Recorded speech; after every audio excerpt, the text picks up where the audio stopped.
Yes mga par, so umagang kaganda. So meron tayo ditong ADB. So gagawin natin yung 180cc mga par. So bali, ayan si One Eye Jack ang kumana mga par. So happy birthday One Eye Jack. Enjoy your day. Ayan, maraming salamat sa iyo dahil marami ako natutunan sa iyo mga par. So bali, dalawa yung bore up natin. Isang ADB at isang Aerox B1 na gagawing 210cc mga par. So bali ito, kinakalas na ni Christian itong ADB 150 mga par. So ADB 150 magiging 180cc mga par. So ang papalitan natin dyan is black at cylinder head. Ayan, so gagawin na yan dito sa Jeg mga par. So meron pa tayo nag-inquire na sniper. Ayan, tapos sa kabila is sniper.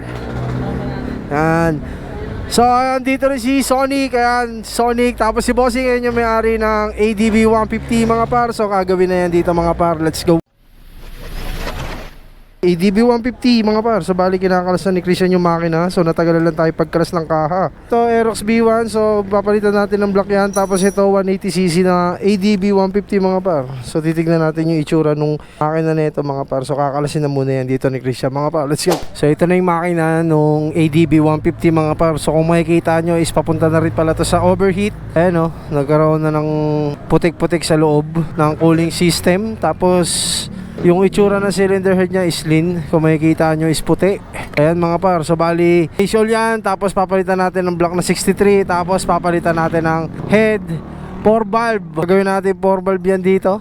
Alasin na rin yung piston. Lilinisan na lang to. So wala na tayo lilinisan dito dahil papalitan niya ng block at saka ng head mga par. Tapos throttle body. Yan, gastos malala si Bossing. Let's go mga par. Bali ito na yung ADB 150. So kinabitan natin ng block na RS8 na 63. Tapos syempre mga par is susukatan na compression ratio itong ADB 150 mga par. So bali 180cc itong gagawin natin dito sa ADB 150. Tapos syempre dito mga par sa right side natin itong ginagawa ni Boss Eman ay dinidegree na itong Aerox B1 na gagawing 210cc mga par. So didegree na lang yan ni Boss Eman mga par. Let's go par. Bali all goods na yung Aerox B1 na ginawa namin 210cc. So bali umaandar na yung Aerox B1. So testing natin kung umaandar ba talaga at para maniwala natin yung mga tropa na followers mga par. So, testing natin tong Aerox B1. Ayan, ayan o.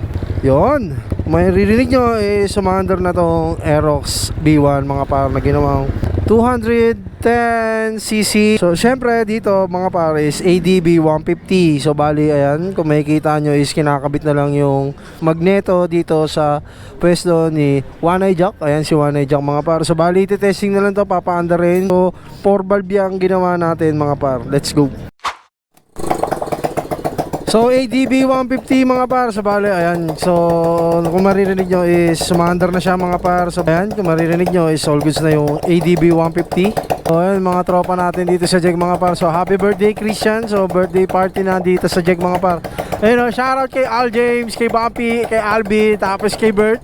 Bagong tapos si Bert mga par. Ayun o, si JM. So ADB 150 mga par. So kakabit na lang yung pipe niyan. Tapos all goods na yan. Tapos syempre RS8 na block, RS8 na head. Tapos syempre mga par is 63 na block. So yun lang mga par, all goods na tong ADB 150. So yun lang, maraming salamat sa lahat na sumusuporta sa Jeg. At syempre lagi yung mag-iingat. Happy birthday Christian, peace out.